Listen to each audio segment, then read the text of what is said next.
आप news channel से लेकर अखबारों को गौर से देखा कीजिए। सूचनाएं सीमित हो गई हैं।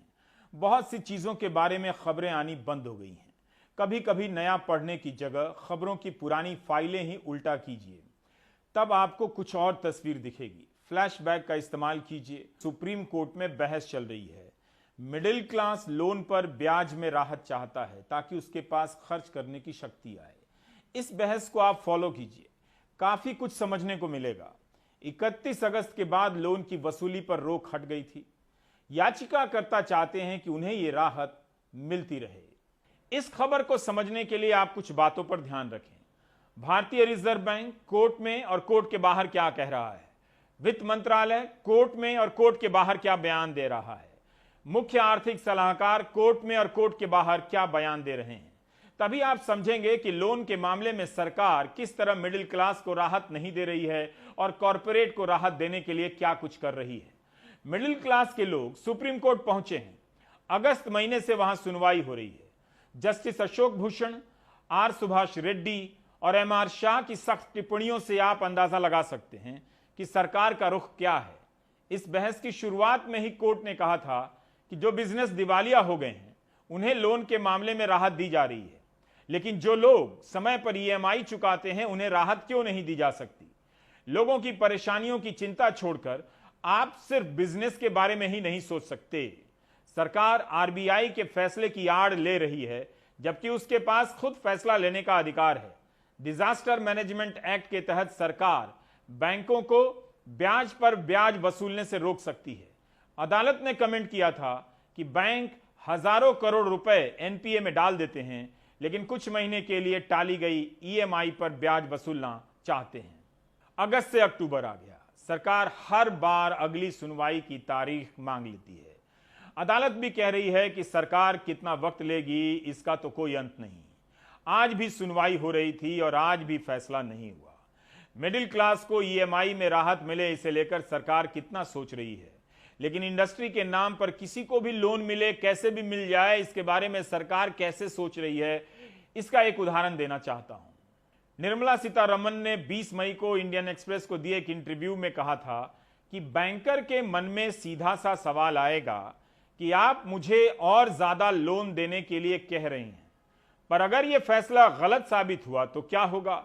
मैं सही लोन दूं मगर वो कंपनी डूब जाए तो क्या जो पैसा डूब गया है उसका जिम्मेदार मैं ठहराया जाऊंगा।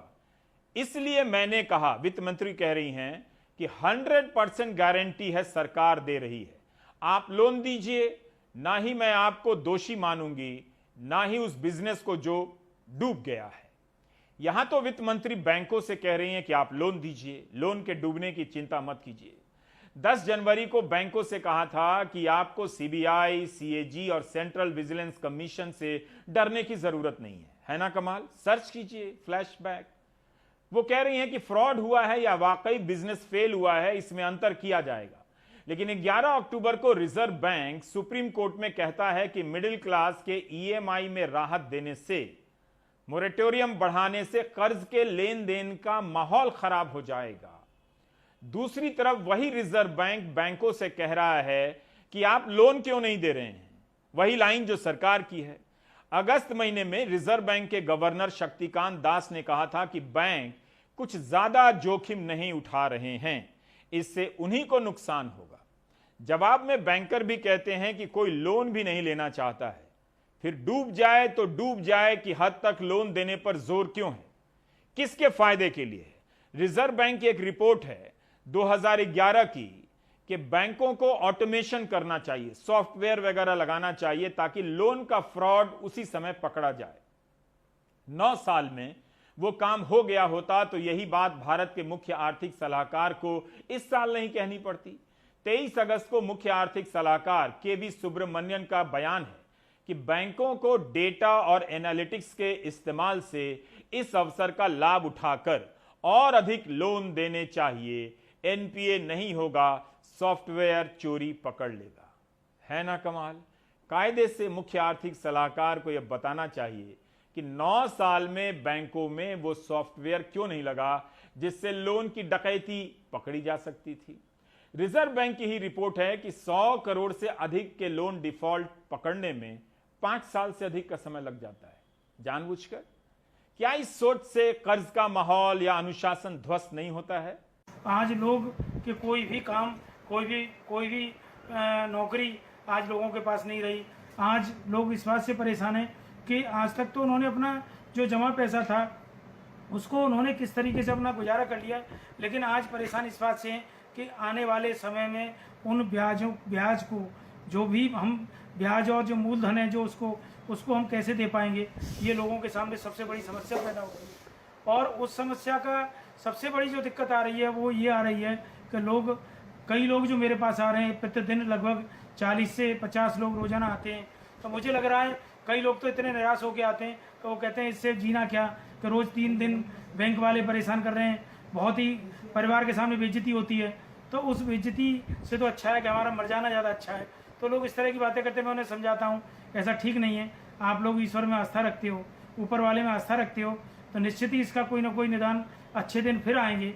और लोग इसी इंतज़ार में उनको फिर मैं वापस भेजता हूँ और लोग अपने घर चले जाते हैं। तो मैं आज सभी से यही कह रहा हूँ और मेरा सरकार से और सभी से यही अनुरोध है कि देश की और लोगों की स्थिति को देखते हुए हमें ऐसी राहत मिले जिससे लोग आगे जिंदा रह सकें।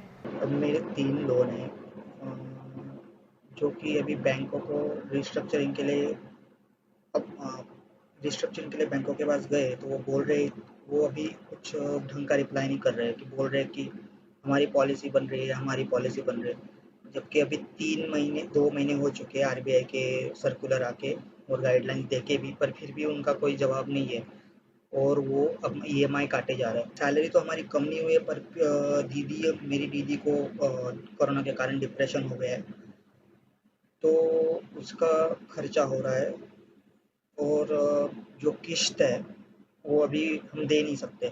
और जबकि आरबीआई ने जो रूल बनाया उसमें क्या है कि आपकी सैलरी कम होनी चाहिए, पर अभी सैलरी तो उतनी ही है, पर जो बाकी के खर्चे हैं वो बढ़ गए।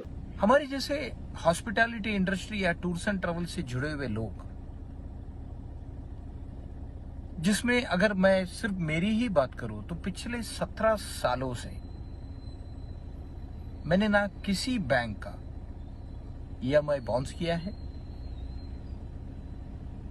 और हमेशा रिपेमेंट ट्रैक मेरा बिल्कुल परफेक्ट रहा। पर अफसोस के साथ में कहना पड़ रहा है, आफ्टर कोविड-19 हमारी पूरी जिंदगी बिल्कुल बदल चुका है। आज हमारे पास जो थोड़े बहुत पैसे थे, जो हमारी इन्वेस्टमेंट्स थी, उनमें से कुछ हिस्सा तो एयरलाइंस के पास फंसा हुआ है। बाकी जो हमारे साथ में जुड़े हुए हैं करीब 12 से 13 लोग, या मेरी अपनी जिंदगी मैं किस तरीके से गुजार रहा हूं, ये मुझे पता है, ये मुझे एहसास है। बैंकों ने जो लोन दिए हैं उसका 75% लोन कॉरपोरेट का है, बड़ा लोन।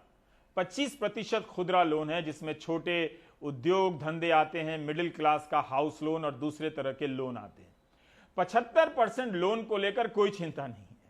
मिडिल क्लास को राहत ना मिले उसके लिए विचार विमर्श के नाम पर कोर्ट में तारीखों का सहारा लिया जा रहा है। अब आते हैं इंसॉल्वेंसी और बैंकरप्सी कोड पर।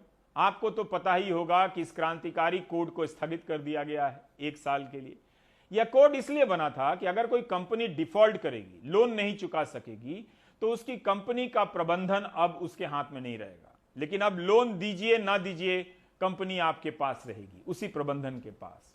5 साल पहले जब ये कोड आया तो इसने बड़ी राहत दी। इसने ये कहा कि जो कंपनी सिक हो गई है, यानी जो कंपनी अब बीमार हो गई है, जिसको अब कोई उसका बचाव नहीं हो सकता, वो कंपनियां अपने एसेट बेच सकती और अपने कर्जदारों को वो पैसे वापस कर सकती। इस साल हमारी गवर्नमेंट ने ये अनाउंस किया है कि साल भर के लिए ये जो एक क्लॉज था, इसको हम बना कर देंगे, इसको हम बंद कर देंगे, इसको हम टाल देंगे।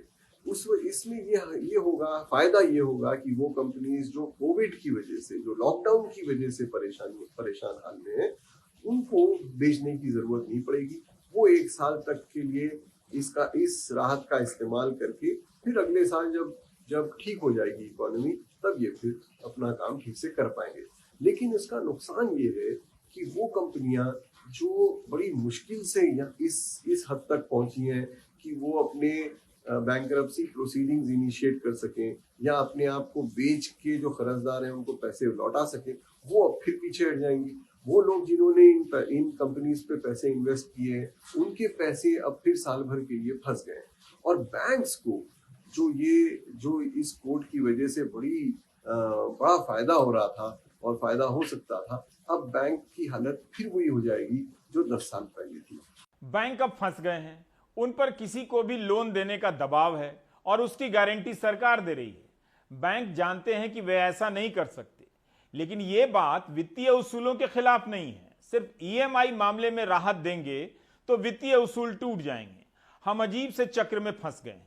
अब 14 अक्टूबर को इस मामले में अगली सुनवाई होगी। रवीश, मैं आपको दो चीजों पे जवाब देना चाहता हूं, दो मुद्दों पे जवाब देना चाहता हूं। पहला है लोन की जो महामारी है दुनिया भर में। ये अमेरिका में 1980 के दशक से शुरू हुई थी और अब पूरे दुनिया में फैल चुकी है, हमारे देश में भी फैल चुकी है। अमेरिका में एक कहावत भी होती थी एक टाइम पे कि आई ओ देयरफॉर टू वर्क आई गो। मतलब है कि ईएमआई भरना है इसलिए नौकरी तो करना है ना। लोन आपने ले लिया, अब आपको करना है। जब कोई भी लोन लेता है ईएमआई देने के लिए तो पहले साल में वो सोचता है कि कोई नहीं, बाहर पास्ता चाउमीन नहीं खाऊंगा, नया सूट ना सिलवा कर अमेजोन में सस्ते में टी शर्ट खरीद लूंगा दिवाली में। 1 साल ऐसे करना है, 2 साल ऐसे करना है, धीरे धीरे मेरी आमदनी आय सैलरी बढ़ती जाएगी, ईएमआई तो वहीं का वहीं रहेगा, तो ईएमआई देना आसान हो जाएगा, इसलिए लोग लोन लेते हैं। लेकिन आप देखिए कि इस वक्त क्या हो रहा है, लोगों की नौकरी गई है, सैलरी कट हुई है, तो ईएमआई जो उन्होंने पहले ही फिक्स कर रखी थी वही देने में उनको मुश्किल हो रही है। और इसलिए सरकार मॉरेटोरियम भी दे रही है, कह रही है कि अभी आपको इंटरेस्ट पे इंटरेस्ट नहीं देना है, आप ईएमआई बाद में दे सकते हैं। इसके ऊपर सरकार कह रही है कि आप या कोई भी इन्वेस्टर हो, कोई भी हो, आप लोन ले लीजिए, हम खर्चा नहीं करेंगे, लोन लेकर आप खुद खर्चा कर लीजिए। पहली बात यह है कि जब मेरी फैक्ट्री में अगर 10 मशीन है और उनमें से सिर्फ 5 चल रहे हैं तो मैं लोन लेके करूंगा क्या? लोन तो मैं तभी लूंगा ना जब 10 में से 10 चल रहे पूरी तरह से और 11वीं लगानी हो, तभी मैं लोन लूंगा। यानी कि कॉर्पोरेट का भी लोन लेने का कोई कारण नहीं है अगर डिमांड नहीं है। अब मैं आम आदमी की बात करता हूं, नौकरी की हमें पता नहीं है क्या होने वाला, तो आप लोन देके करेंगे क्या? अब मैं बात करता हूं दूसरी बात की जो आपने आज के शो में उठाई होगी, और वो है एलटीसी और एडवांस। एलटीसी क्या होता है? सरकार ने बजट में डाला हुआ है ना कि इतने लोग इस साल एलटीसी ले सकते हैं, तो उस एलटीसी का मुझे बजट करना पड़ेगा। सरकारी कर्मचारी, वो तो बजट भी होगा, नया कौन सा दे रहे हैं। हाँ, आपने कहा कि आपका लैप्स हो जाएगा, आप ये पैसे ले लीजिए, लेकिन 3 गुना खर्च आपको करना पड़ेगा, तभी आप ले सकते हैं। 3 गुना अपने, यानी कि 2 गुना अपने जेब से जाना पड़ेगा। एक उदाहरण ले लेते हैं कि अगर 20,000 रुपए का आपका आने जाने का खर्चा होता जो आपको सरकार से मिल जाती है एलटीसी के तौर पे, आपको टोटल 60,000 करना पड़ेगा। 40,000 कहां से आएगा? आपको फ्रिज खरीदना है, टीवी खरीदना है, कुछ खरीदना है, नया वॉशिंग मशीन खरीदना है। 20,000 तो सरकार दे रही है, 40,000 आप क्या करेंगे? आप क्रेडिट कार्ड पर ले लेंगे, आप फाइनेंसिंग करवा लेंगे, आप ईएमआई करवाएंगे ना, वो भी एक तरीके का लोन हुआ। तो आप लोगों को कह रहे हैं कि आप किसी तरीके से, हम एक बेसिक दे रहे हैं, उसके ऊपर आप लोन लेकर या अपने बचत से देकर खरीद लीजिए। किसके फायदे के लिए? क्या आपको ये चीजें चाहिए? क्या आप नहीं? क्योंकि कॉर्पोरेट जो है वो बेच नहीं पा रहे हैं। आप देखिए, सरकार कह रही है 12% जीएसटी वाली जो चीज है उसी को आप खरीद सकते हैं। हम सोच रहे हैं कि ये तो इसलिए कह रही है ना कि सरकार को जीएसटी चाहिए, लेकिन आप याद रखिए सरकार ने कह रखा है कि जितने भी छोटे कारोबारी है एक थ्रेशोल्ड के नीचे, उनको जीएसटी देना भी नहीं है, उनको जीएसटी के लिए रजिस्टर भी करना नहीं है। यानी कि सरकार कह रही है कि उनसे मत खरीदिए, बड़े कॉर्पोरेट जो टीवी बनाते, कार बनाते, उन्हीं से खरीदिए। और ये स्टिमुलस पैकेज उनके लिए है, आपके लिए नहीं है, ये आप याद रखिएगा।